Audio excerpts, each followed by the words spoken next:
Video के second part में एक बार फिर से आप सभी का स्वागत है प्यारे बच्चों। एडवेंचर्स ऑफ इब्न बतूता का फर्स्ट पार्ट मैंने पढ़ा चुका है। आपने अभी तक नहीं देखा है तो डिस्क्रिप्शन में लिंक दिया हुआ है, आप वहां जा करके देख सकते हैं। तो मैंने यहाँ तक पढ़ा चुका था कि किस प्रकार से वह अपनी यात्रा शुरू करता है और कैसे आगे बढ़ करके वो कहाँ कहाँ तक जाता है। सबसे पहली यात्रा इब्न बतूता का था मक्का के लिए, और आगे बढ़ करके वो कहाँ कहाँ तक हुआ था इसके बारे में बताया था। यहाँ पे बताया था कि कॉन्स्टेंटाइन, उन लोगों ने कॉन्स्टेंटाइन के लिए यात्रा किया था।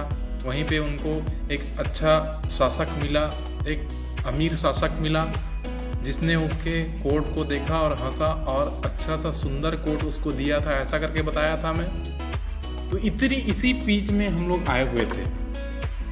आगे बढ़ता हूं मैं इसी में। वाई आई आस्केड, तब अहमद ने पूछा था क्यों उस शासक ने, उस राजा ने आपकी क्यों मदद की थी। तो गुड मैन, आगे उन्होंने आंसर दिया था, good man help people when they need it. तो अच्छा व्यक्ति हमेशा लोगों की मदद करता है जब लोगों को जरूरत होती है। जब भी लोगों को मदद की आवश्यकता होती है तो अच्छे लोग हमेशा उनको सहायता करते हैं, उनकी सहायता करते हैं। तो ये सीख उन्होंने बताया। इसके बाद आगे चलते हैं बच्चों। आफ्टर सम डेज, कुछ समय बाद, I left Constantine with the other pilgrims, अन्य तीर्थ यात्रियों के साथ मैंने कॉन्स्टेंटाइन छोड़ दिया, पीछे छोड़ते हुए आगे बढ़ गया। कुछ दिनों बाद वहां पे रुका, कॉन्स्टेंटाइन पहुंचा, वहां मिला जुला, समय बिताया, कुछ समय रेस्ट किया। उसके बाद फिर कॉन्स्टेंटाइन को पीछे छोड़ते हुए कुछ और तीर्थ यात्रियों के साथ में आगे बढ़ गया। We never stopped moving because we were afraid, हमने आगे बढ़ना नहीं रुका, मूविंग, हम चलना नहीं रुके। क्यों नहीं रुके? बिकॉज वी अफ्रेड, हम डरे हुए थे, हम डरे हुए थे, भयभीत थे, इस कारण हम रुकना नहीं चाहा, हम चलते रहे। Perhaps people could take our money from us when we slept, we thought, शायद लोग हमारे पैसों को चुरा ले जाएंगे, पैसों को ले जाएंगे यदि हम सो गए, तो ऐसा हम सोचते थे। इस कारण हमने नहीं रुका, हम चलते गए। आई वॉज सून इल, अब लगातार चलने की वजह से मैं जल्द ही बीमार पड़ गया, मेरी तबीयत खराब हो गई। And I wanted to go to bed and die, मुझे जरूरत थी बिस्तर पकड़ने की अब नौबत आ गई और मेरी मृत्यु होने का ऐसा संकट आ गया, बहुत ही खराब स्थिति हो गई, इतना तबीयत खराब हो गया मेरा। But my friends put me on my old donkey, लेकिन मेरे मित्रों ने, मेरे दोस्तों ने मुझे मेरे उस पुराने गधे के ऊपर बिठा दिया, उसके ऊपर रख दिए, मुझे लिटा दिए। And hit the animal from behind to make it go quickly down the road, और उसके पीछे को हिट, जोर से मारे, उस जानवर के बिहाइंड, पीछे को जोर से मारे ताकि जल्दी से वह रोड में नीचे उतर सके। क्विकली डाउन द रोड, अब ऊपरी हिस्सों में चढ़ते हुए जा रहे थे, तो जोर से मारने से क्या हुआ कि वो दौड़ते कुछ रास्ता तक पहुंच सके ताकि उसकी मदद हो सके इब्न बतूता की। ऐसा सोच करके उसके दोस्तों ने उसे गधे पे बिठा दिया और नीचे छोड़ने का योजना बनाए और कर दिए। Did you want to come home then uncle, Ahmad पूछता है, तो चाचा जी इसके बाद क्या आप घर वापस आ गए? क्या आप घर वापस आना चाहते थे क्या? ऑफ कोर्स, ही स्माइल्ड, मुस्कुराते हुए कहते हैं, अब निश्चित ही। But I journeyed to Tunis, भाई इतनी तबीयत खराब थी तो निश्चित रूप से मुझे तो घर पहुंचना ही था।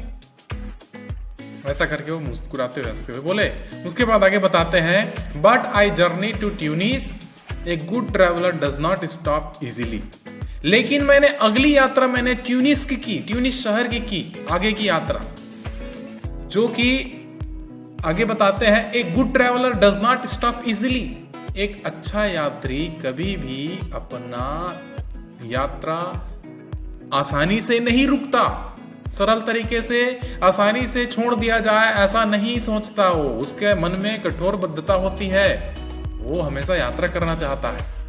इसलिए मैंने फिर से अपनी यात्रा शुरू की। आई लेफ्ट ट्यूनिस, ट्यूनिस की यात्रा किया और उसके बाद I left Tunis in A Karwaan of pilgrims. Karwaan of pilgrims मतलब होता है, कारवां मतलब समूह, ऐसे लोगों का समूह जो तीर्थ यात्रा करने के लिए ही निकले थे। तो मैंने ट्यूनिस को कुछ तीर्थ यात्रा करने वाले कारवां के साथ में मिल करके पीछे छोड़ दिया, आगे बढ़ गया। दे आस्क्ड मी, उन्होंने मुझसे पूछा, कैन यू बी द जज in our Karwaan? Of course I said.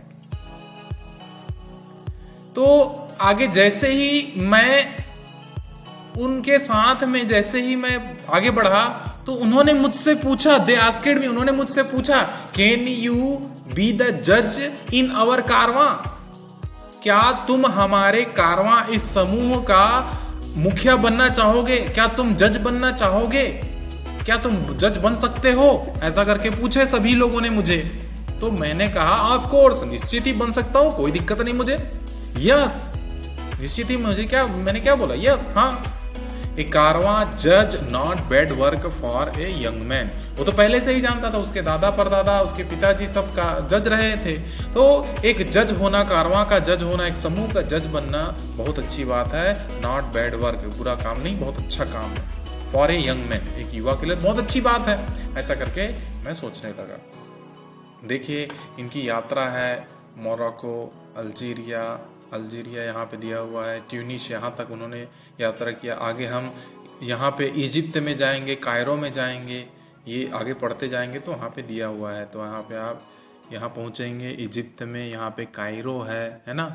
ऐसे आप इजिप्ट के पिरामिड के बारे में भी आगे बताया जाएगा। इसी में ही आगे ये देखिए मदीना और मक्का है सऊदी अरब में, है ना।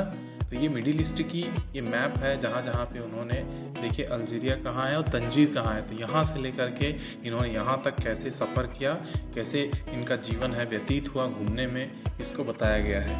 तो इस प्रकार से आगे बढ़ते हैं बच्चों। तो एक युवा के लिए जज बनना बहुत खुशी की बात है, बहुत अच्छी बात है। When our Karwaan arrived in Alexandria, Sikandar के नाम से प्रसिद्ध है ये जगह अलेक्जेंड्रिया। तो हम जैसे ही हमारा जो कारवां, हमारा समूह है, हमारा तीर्थ यात्रियों का समूह है, जैसे ही अलेक्जेंड्रिया पहुंचा, आई वॉज एक्साइटेड, मैं बहुत खुश था, बहुत ही उत्तेजित था, बहुत उत्सुक था। क्यों खुश था, क्यों उत्तेजित था? I wanted to see the famous Pharos there, मैं वहां का बहुत प्रसिद्ध स्थान देखना चाहता था जिसे नाम दिया गया फेरोस। ये फेरोस होता क्या है, इसके बारे में आप देख सकते हैं, आगे बताया भी गया है।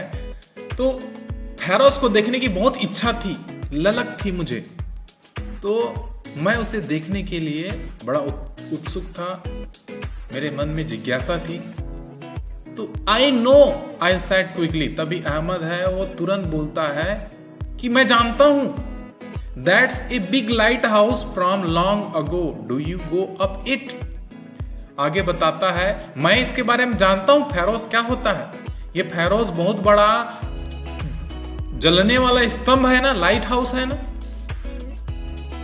मशाल की तरह कुछ संकेत, समुद्र में संकेत देने के लिए लाइट हाउस बनाया जाता है, जिससे दिशा का पता चले और कहाँ पे कौन से बंदरगाह में आप उतर रहे हैं इसकी भी जानकारी हो। तो ये बहुत बड़ा बिग लाइट हाउस है, बहुत बड़ा एक घर है जिसमें रोशनी आती रहती है, वो दूर से दिखाई देता है बहुत बड़ा होने की वजह से, और कई सालों, हजारों साल पहले इसको बनाया गया था। तो that's a big light house from long ago, कई सालों पहले इसको बनाया गया था। आप इसी लाइट हाउस के बारे में बात करते हैं। और did you go up it, क्या आप इसके ऊपर चढ़े? गो अप, आप ऊपर चढ़े थे, इसके ऊपर चढ़े थे? ऐसा करके अहमद पूछता है। नो, ही लाफेड, वो मुस्कुराते हंसते हुए बोलते हैं, नहीं, the ferrous was in ruins. अरे बेटा, फेरोस है, वो लाइट हाउस है, वो तो नष्ट हो चुका है, रूइंस, धीरे धीरे नष्ट होते जा रहा है, नष्ट हो चुका है। There wasn't a lot to see, और वहां पे ज्यादा अधिक, अलॉट मतलब बहुत, वहां पे ज्यादा कुछ देखने लायक नहीं था। उसी को बस देखने के लिए मैं उत्सुक था और वही बस देखा। But not far from Alexandria I meet a holy man Burhan al Din. लेकिन अब अल्जीरिया से ज्यादा दूर आगे नहीं गया था कि एक मित्र से मिला, एक बहुत ही पवित्र आदमी था जिससे मैंने मिला, जिसका नाम था बुरहान अल-दीन, जो he could see into the future, जो कि भविष्य देख सकता था। उस पवित्र व्यक्ति से मैंने मिला, मेरी मुलाकात हो गई। जैसे अलेक्जेंड्रिया से हम लोग आगे बढ़े तब आगे, and what did he tell me, और उसने मुझसे क्या कहा, जानते हो उसने मुझसे क्या कहा? You are going to visit India and China, and on your travels you are going to meet many old friends. I was happy about this. वह भविष्य देख सकता था बुरहान अल-दीन। उसकी बातों को जैसे ही मैंने सुना, क्या बताया उसने? मुझसे कहा तुम भारत और चाइना घूमने जाओगे। निश्चित तुम ट्रैवल करते करते, यात्रा करते करते कहां पहुंच जाओगे? भारत और चीन जा सकते हो, बिल्कुल तुम भविष्य में जाओगे। And on your travels you are going to meet many old friends, और इस यात्रा के दौरान तुम कई पुराने मित्रों से मिलोगे। ऐसा करके उन्होंने मुझे बताया। आई वॉज हैप्पी अबाउट दिस। जैसे ही मैंने सुना मुझे बहुत खुशी हुई। मैं आगे और बहुत जर्नी करने वाला था, यात्रा करने वाला था। I am going to go far, I thought, मैं सोचने लगा मैं बहुत दूर जाऊंगा। गो फार, दूर, बहुत दूर तक जाऊंगा मैं घूमने के लिए। ऐसा करके मैं सोचने लगा। आगे एक पैराग्राफ, आगे के पेज में जाते हैं बच्चों। इसमें लिखा हुआ है, and did you go to India and China in the end? Ahmad पूछता है, अच्छा ठीक है चाचा जी, क्या आप अंत में चाइना और इंडिया गए थे? Wait and see Ahmad, smiled my uncle. मेरे चाचा मुस्कुराते हुए कहते हैं, रुको और देखो, सुनो तो अहमद। भाई मैं बताते जा रहा हूं, उसको धीरे धीरे सुनते चलो। I arrived in Cairo 8 months late after I first left home. What a big city. अब इसके बाद मैं सीधा आगे कहां पहुंचा? कायरो में। एक कायरो क्या है? कायरो है बच्चों इजिप्ट की राजधानी। मैंने अभी यहाँ पे चित्र दिखाया था, ये इजिप्ट है। इस इजिप्ट की राजधानी यहाँ पे कायरो कहा जाता है। तो मैं आगे बढ़ करके कहां पहुंचा? अराइव्ड इन कायरो, कायरो पहुंचा। कब पहुंचा? 8 months after I first left home. मैंने पहली बार जब घर छोड़ा था उसके 8 महीने बाद मैं कायरो पहुंचा। क्या शहर है, क्या शानदार शहर है। What a big city. Cairo जो है इजिप्ट का, इजिप्ट मतलब मिस्र, जहां पे पिरामिड पाया जाता है, गीजा का पिरामिड वाला जानते हैं, वो कायरो। अच्छा मैं एक और बात बताने वाला था आपको। यहाँ पे अलेक्जेंड्रिया में फेरोस का नाम जो लिखा हुआ है, इसी नाम से एक और चीज प्रसिद्ध है। मिस्र में राजा को भी फेरोस कहा जाता है। ठीक है, जानकारी रखें। यहाँ पे जलता हुआ स्तंभ के बारे में बात किया था, लाइट हाउस के बारे में। लेकिन इजिप्ट में भी राजाओं को फेरोस के नाम से भी जाना जाता था। ठीक है, तो उसी इजिप्ट की राजधानी में पहुंच गए। जैसे हम भारत देश की राजधानी नई दिल्ली है, हमारे छत्तीसगढ़ की राजधानी नया रायपुर है, इसी तरीके से वहां की इजिप्ट की राजधानी, इजिप्ट मतलब मिस्र, तो वहां की राजधानी कायरो है। तो वहां पे पहुंचा, बहुत बड़ा शहर था। And what a lot of people, और कितने सारे वहां लोग थे। And they never stop running here and their day and night. वहां पे इतनी भीड़ थी, इतने लोग थे, वे रुक ही नहीं रहे थे इधर से उधर जाने, दौड़ने भागने में। कभी इधर जाता, कभी उधर जाता, कोई इधर जाता, कोई उधर जाता, दिन हो या रात हो, वहां पे इतनी चहल पहल थी, इतनी भीड़ था, इतना ज्यादा लोग वहां पे थे, बहुत अधिक मात्रा में वहां पे जनसंख्या थी। And near Cairo there are the pyramids, और उसी शहर के पास में ही बहुत बड़ा पिरामिड है। बहुत सारे वहां पे 3 पिरामिड देखने को मिलता है, 3 से 4 पिरामिड वहां पे है। एक तो इजिप्ट का पिरामिड जिसे हम ग्रेट पिरामिड नाम से जानते हैं, वहां के मिस्र का गीजा का पिरामिड के नाम से जानते हैं, और आसपास में 3 और पिरामिड है। बिग, ये पिरामिड क्या होता है? Big old building from the rulers of Egypt long ago. कई सालों पहले राजाओं के द्वारा, मिस्र के राजाओं के द्वारा बनाया गया बहुत बड़ा मकबरा है, बिल्डिंग है, जिसे हम पिरामिड कहते हैं प्यारे बच्चों। ठीक है,